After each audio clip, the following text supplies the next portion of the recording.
چیزوں کو اتنی جگہوں پر ذکر کیا ہے اور ہر جگہ ایک الگ پیغام، ایک الگ انداز اختیار کیا ہے اس بارے میں. اس سے قرآن پیغام کیا دینا چاہتا ہے؟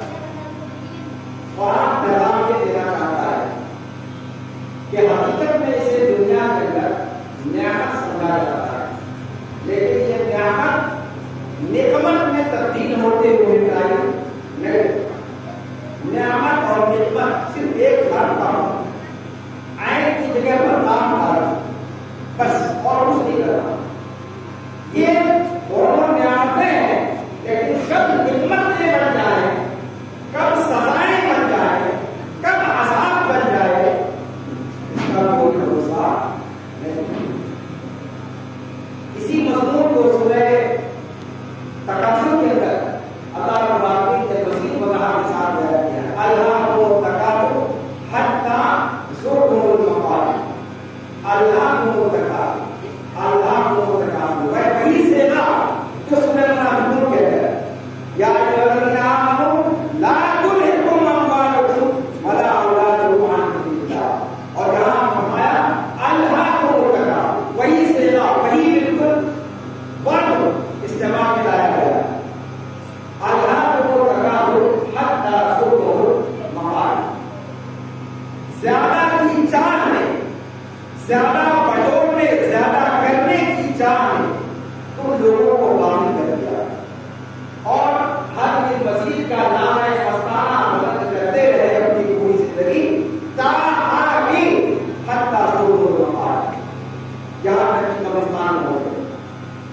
کئی مضمون اس کا بیان کیا ہے مفسرین نے، ان میں سے ایک مضمون یہ بھی ہے کہ جہاں تک کہ حضرت انسان کندھوں پر لاد کر قبرستان تک پہنچا دیا گیا. ایک مضمون یہ بیان کیا ہے، یعنی مال اور اولاد یہ اللہ کی نعمت بھی ہے اور اللہ العالمین کی جانب سے نعمت ہے. ویسے بھی آپ دیکھیں اس دنیا کے اندر اللہ العالمین نے جتنی چیزیں عطا کی ہیں ہم کو، وہ ہر چیز دو پہلو لیے ہوئے. جو چیزیں ہم اچھی سمجھتے ہیں، جس کو ہم نعمت تصور کرتے ہیں، صحت ہے، مال ہے، اولاد ہے، جائیداد ہے، اعلیٰ اسٹیٹس ہے، سماج میں آپ کا مقام اور مرتبہ ہے، یہ سب چیزیں آپ کو بڑی اچھی معلوم ہوتی ہے کہ اللہ رب العالمین کی نعمت ہے. لیکن انہی کا دوسرا پہلو یہ ہے کہ یہی آپ کے لیے آزمائش بھی ہے، یہی آپ کے لیے فتنہ بھی ہے، یہی آپ کو عذاب سے دوچار کرنے کا سبب بھی ہے. کرسی بڑی پیاری ہوگی، کون نہیں چاہتا دوسروں کو دھکا دے کے اس پر بیٹھنے کی خواہش ہوگی، اور کرسی کے لیے پوری دنیا میں رہنے کا رویہ ہوگی، ایک دوسرے کے ساتھ نظامات، ایک دوسرے کے ساتھ قتل و غارت، ایک دوسرے کا خون بہانا، ایک دوسرے پر ظلم و زیادتی. کس لیے ہوگی؟ کرسی حاصل کرے.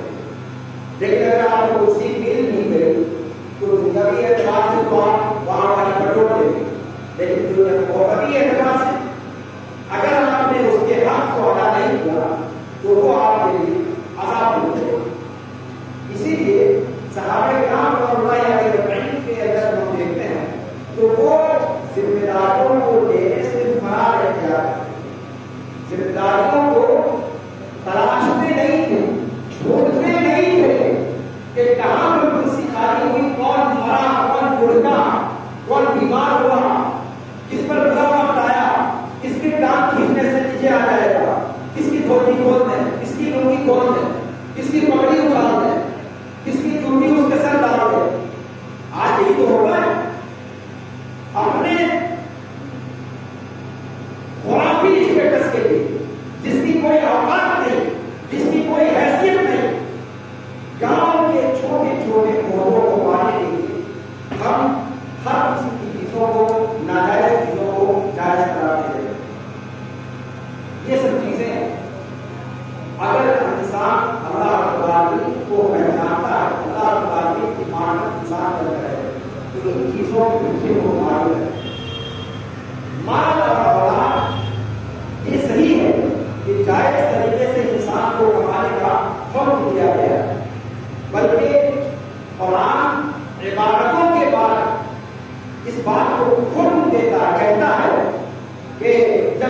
عبادت سے فارغ ہو جاؤ تو چلے جاؤ منتشر ہو جاؤ اپنے کاروبار لگ جاؤ کماؤ کماؤ حرام مت بنو بھیک مانگے مت بنو سماج پر بوجھ مت بنو اپنے شوہر بازو کو استعمال کرو اپنی روزی روٹی کے استعمال کی کوشش میں لگ جاؤ سورہ جمعہ میں جمعہ کی نماز کے بارے میں یہ بات کی کہ جمعہ کی اذان ہوتی جیسے بند کر دو اس کے بعد کوئی کاروبار نہیں کوئی لین دین نہیں کوئی خرید و فروخت نہیں لیکن جیسے جمعہ کی نماز ختم ہو فانتشروا وابتغوا من فضل اللہ پھیل جاؤ زمین کے اندر وابتغوا من فضل اللہ اور اللہ کی روزی کو تلاش کرو جس کی روزی کھیت میں ہے وہ کھیت میں تلاش کرے جس کی روزی تجارت میں ہے وہ تجارت میں تلاش کرے شریعت اس سے روکے شریعت یہ نہیں کہتی کہ آپ ہندوؤں کے پر کر کے جاؤ یا زبردستی مارا رشی کرو اور اپنے گھر والوں کو بھی آرام کرو گھر والوں کی وجہ سے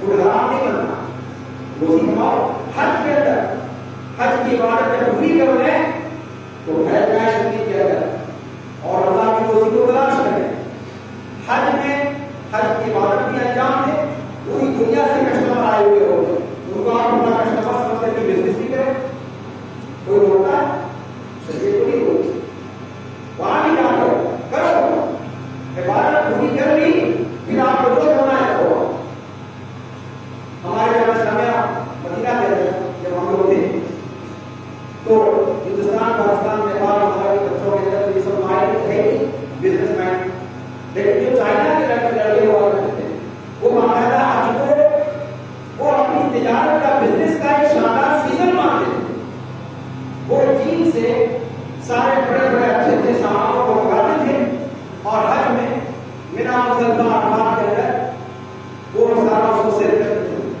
ایک طرف عبادت بھی کر رہے ہیں تو اسی طرف بزنس بھی ہو گئی شریعت نہیں روکتی آپ نہیں کر سکتا تو عبادتوں کے ساتھ ساتھ تجارتوں کو اللہ رب العالمین نے سکھ فرمایا ہے رزق کو بھی سکھ فرمایا ہے اور اس سے شریعت کے نظام کو سمجھا جا سکتا ہے کہ شریعت ان چیزوں سے انسان کو روکتی ہے تجارت مال کمانے کا ذریعہ ہے بزنس مال کمانے کا ذریعہ ہے مال کمانے سے نہیں ہو رہا ہے ہمارے مصیبت یہ بھی ہے کہ جب کسی چیز کے بارے میں بات کی جاتی ہے تو دوسرے پہلوؤں کو آدمی بالکل نیگلیکٹ کر دیتا ہے اور یہ عجیب معاملہ ہے جب اس پر بات کی جاتی ہے کہ مال اور اولاد کتنا ہے تو کچھ لوگ یہ سمجھتے ہیں کہ اسلام کی تعلیم دیتا ہے کہ صاحب ایک ٹائم اور ایک ٹائم ہو گئے کس نے کہہ دیا صحابہ کرام رضی اللہ عنہم کو دیکھیں آپ صحابہ کرام رضی اللہ عنہم کے زمانے میں عثمان رضی اللہ عنہ عبد الرحمن بن عوف رضی اللہ عنہ ابو بکر صدیق رضی اللہ عنہ ام المؤمنین حضرت خدیجہ رضی اللہ عنہ یہ وہاں کی مشہور بزنس مین شمار ہوتی تھی اللہ کے رسول صلی اللہ علیہ وسلم ان کے بزنس کے قافلے کو لے کر جایا کرتے تھے نبوت سے پہلے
زمانہ ہے نا، خلفائے راشدین کا زمانہ ہے، دولت کی دین پیٹ ہو گئی.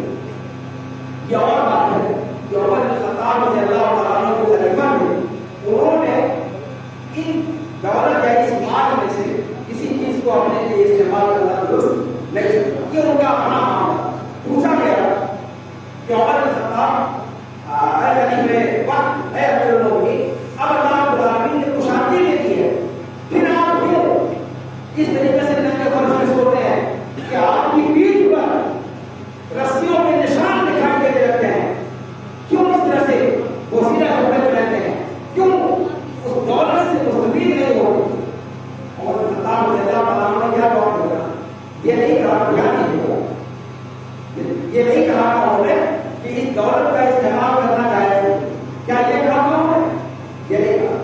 انہوں نے جواب کیا دیا کہ میں نہیں چاہتا کہ ہمارے دونوں ساتھی جس حالت میں زندگی گزار کر گئے ہیں میں اس حالت کو چینج کروں. کہیں ایسا نہ ہو کہ اگر میں رفاہیت کو اختیار کر لوں، اگر میں خوشحالی کو اختیار کر لوں تو درجات میں ثواب میں اپنے دونوں ساتھیوں کے مقابلے میں نیچے ہو جاؤں اور پھر ان کی حفاظت مجھے جنت کے اندر نہ ملے. اشارہ کس کی طرف تھا؟ اللہ کے رسول صلی اللہ علیہ وسلم اور حضرت ابوبکر صدیق رضی اللہ عنہ. تو یہ ان کی اپنی سوچ تھی. انہوں نے یہ نہیں کہا کہ یہ دولت استعمال کرنا حرام ہے، جائز حضور میں استعمال کرنے میں کوئی حرج بات نہیں.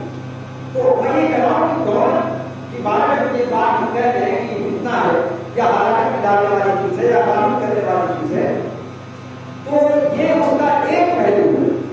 اس سے یہ مقام نہیں سمجھنا چاہیے کہ اسلام دولت کے اصول سے روکتا ہے، بلکہ اللہ کے رسول صلی اللہ علیہ وسلم نے اولاد کی بات، دولت کی بات ہو گئی، اولاد کے بارے میں اللہ کے رسول صلی اللہ علیہ وسلم نے واضح طور پر کہا ہے تصوّروا ودود الولود، ایسی لڑکیوں سے شادی کرو جو زیادہ بچے پیدا کرنے والی، زیادہ اولاد جن کے یہاں ہو سکتی ہے.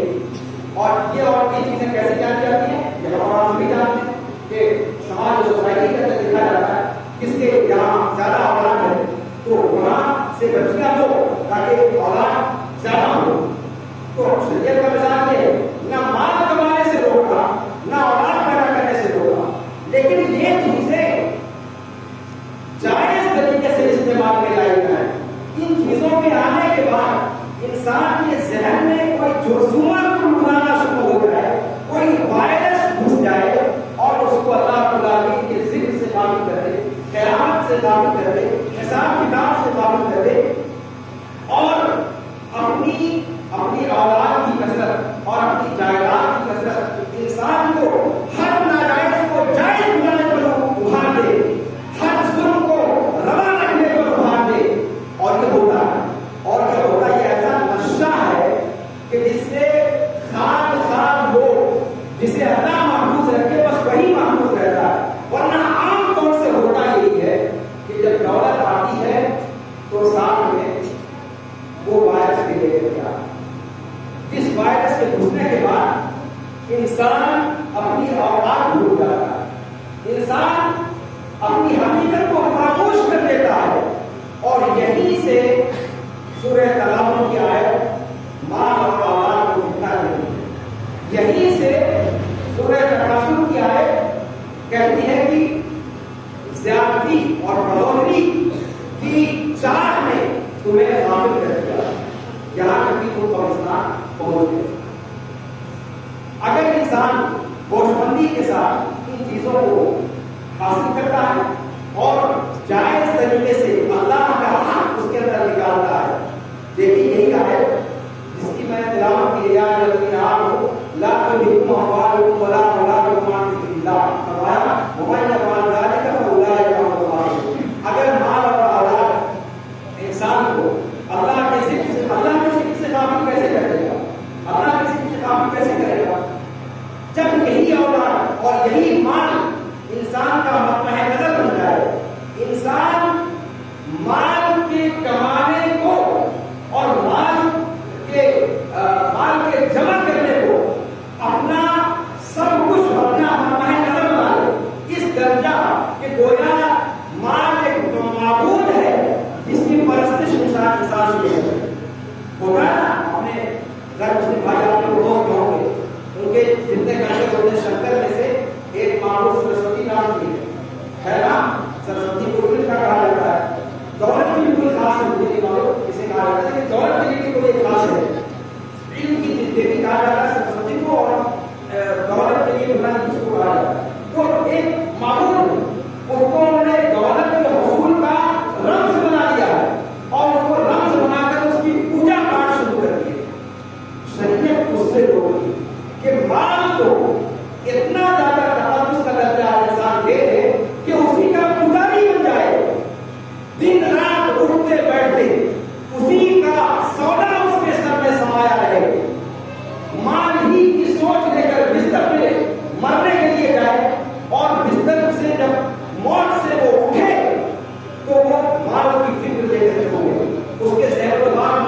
انسان مال کی حوث میں اتنا آگے بڑھ جاتا ہے تو ہوتا کیا ہے کہ اس مال کو گویا اس نے اپنا معلوم بنا ہے، اور اس درجے تک پہنچانے سے انسان کو شریعت روکتی ہے، پہنچنے سے روکتی ہے، اور مال کو اس درجے تک نہ پہنچنے پائے اس کا طریقہ کیا ہے کہ جتنا اللہ رب العالمین آپ کو دیتا جائے، ایک ہاتھ سے آپ دیتے جائیں، اوپر والا دیتا ہے، اللہ نے بندہ لے ادھر سے لیجیے اور ادھر سے دیجیے، ادھر سے لیجیے اور ادھر سے دیجیے۔ اگر یہ سلسلہ آپ کا جاری ہے تب آپ خرابی بن جائیں، خرابی بن جائیں، کوئی مسئلہ نہیں ہے، بلکہ یہ آپ کے لیے رفع درجات کا سبب ہے، آپ کے تکفیر سیئات کا سبب ہے۔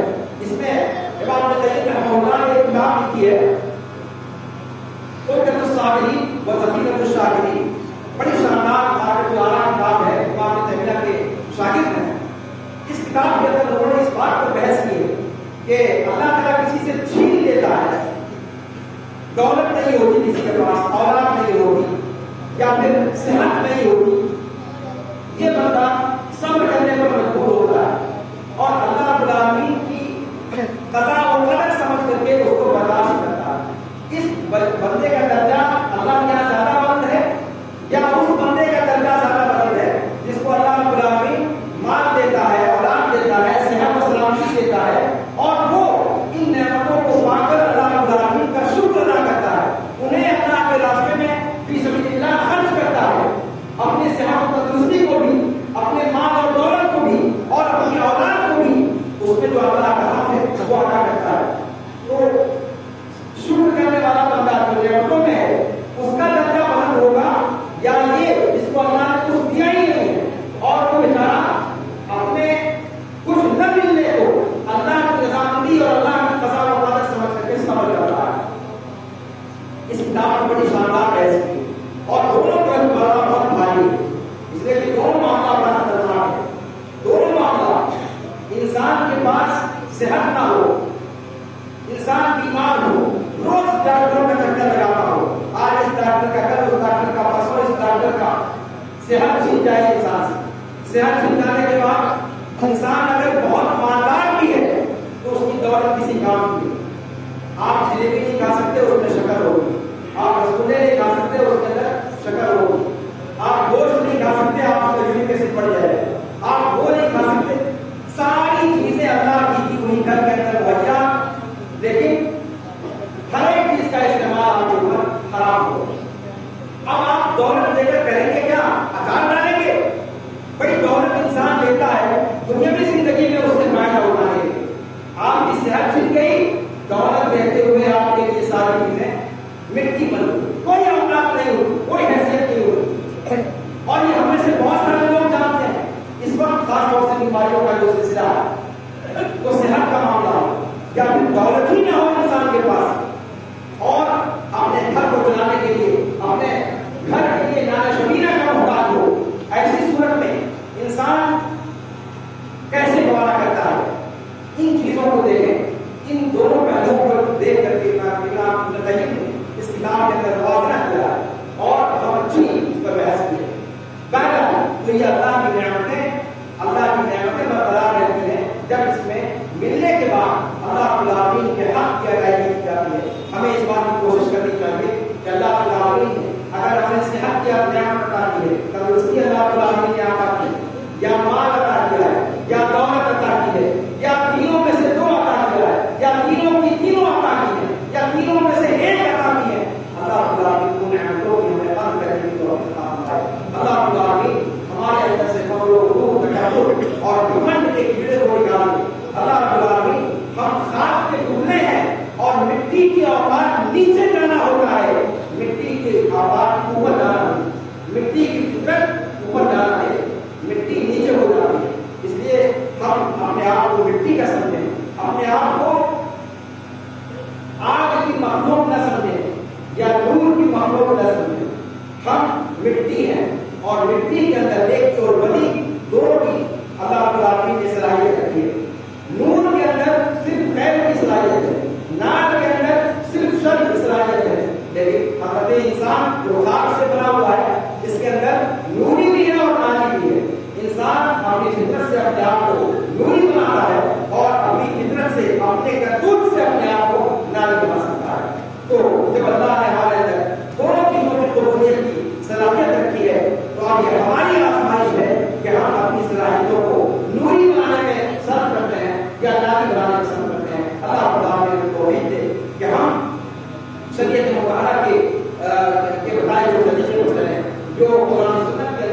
جو تعلیمات اللہ رب العالمین نے رسول اللہ صلی اللہ علیہ وسلم نے دی ہیں ہم ان تعلیمات کو ہوئے کار لائیں. اللہ رب العالمین ہمیں رسول اللہ صلی اللہ علیہ وسلم صحابہ کرام کے نشر میں کرنے والا بنا دے.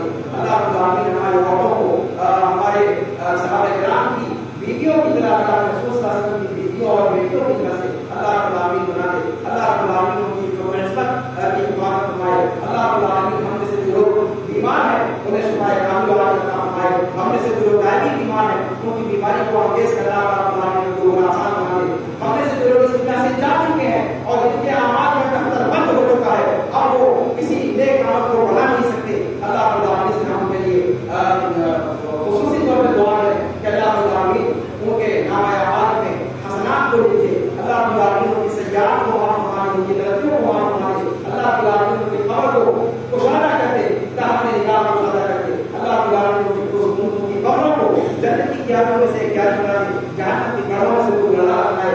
اللہ رب العالمین ہم جب ان تک پہنچے تو ہمارا بھی حاصل کرنے سے ہمارا صالحین کے ساتھ آئے. اللہ رب العالمین ہماری اس وجہ کا محافظ ہو. اللہ رب العالمین اسلام کو کے کلمے کو بلند فرمائے. اللہ رب العالمین مسلمان اسلام کی سرشوں کا نام فرمائے. اللہ رب العالمین ہم تک زندہ رہے, اسلام کو زندہ رہے, مولا عام اور خیر ہو. اقول قولی هذا واستغفر الله لي ولكم ولسائر المسلمين واستغفروه انه هو الغفور الرحيم.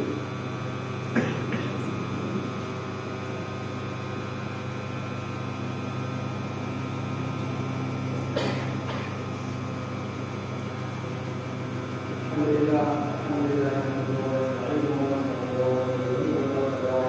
ونعوذ بالله من شرور انفسنا وسيئات اعمالنا من يهده الله فلا مضل له ومن يضلل فلا هادي له واشهد ان لا اله الا الله وحده لا شريك له واشهد ان محمدا عبده ورسوله.